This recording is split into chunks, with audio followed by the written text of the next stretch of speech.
Regardez cette salle. 300 places. Hier soir, on projetait un film africain. Un film qui a coûté 40 millions de francs. CFA. Un film qui a gagné des prix dans des festivals. Un film dont l'équipe est fière. Résultat ? 23 personnes dans la salle. Et pourtant, à 500 mètres d'ici, les jeunes sont dans les cybercafés à regarder des films nigérians, des séries américaines, des contenus chinois. Ils consomment des histoires. Ils sont prêts à payer pour ça. Alors pourquoi nos films ne trouvent-ils pas leur public ? Ce n'est pas parce que le public africain n'aime pas le cinéma africain. C'est parce que nous avons construit un système qui ne sait pas rencontrer son audience. Aujourd'hui, on va faire l'autopsie de ce problème. Et surtout, on va voir comment le résoudre. Le premier problème, c'est qu'on a perdu le Nord. Pendant des décennies, le cinéma africain s'est construit autour d'une logique de festival. On faisait des films pour plaire aux sélectionneurs européens. Des films lents, sur la mémoire, sur les traumatismes coloniaux, avec très peu de dialogue. C'est de l'art. C'est respectable. Mais ce n'est pas ce que le public africain moyen veut voir le vendredi soir. Le jeune urbain africain, lui, il veut quoi ?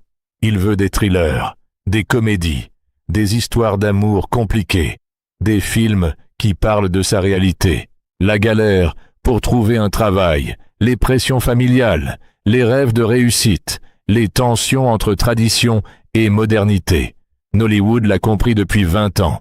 Ils font des films pour leur public, pas pour Cannes. Résultat, c'est la deuxième industrie cinématographique du monde en nombre de films. La leçon, si vous ne savez pas pour qui vous faites votre film avant de l'écrire, vous faites un film pour personne. Même quand on fait un film qui pourrait plaire, on se heurte à 3 blocages structurels. Blocage numéro 1. L'absence de circuit de distribution. En Afrique de l'Ouest, combien de salles de cinéma restent-il ? Une poignée. Et encore, elles programment majoritairement des blockbusters américains. Résultat, vous avez un film, mais vous n'avez nulle part où le montrer. Vous faites une soirée de lancement. 3 projections, et c'est fini.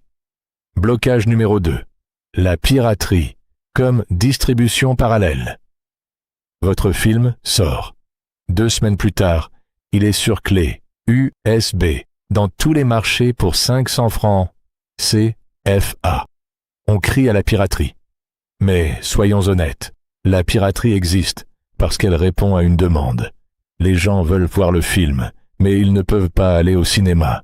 Trop cher, trop loin, pas de salle. Alors, ils trouvent une alternative. Blocage numéro 3. Le marketing inexistant. Vous dépensez 95% du budget à produire le film. Et il reste 5% pour le promouvoir. Vous faites un poster sur Canva, 3 posts Facebook, et vous espérez que le bouche à oreille va faire le reste. Dans quel autre business vous lanceriez avec un produit mais sans stratégie de vente ? C'est exactement ce qu'on fait au cinéma. Alors comment on change ça ?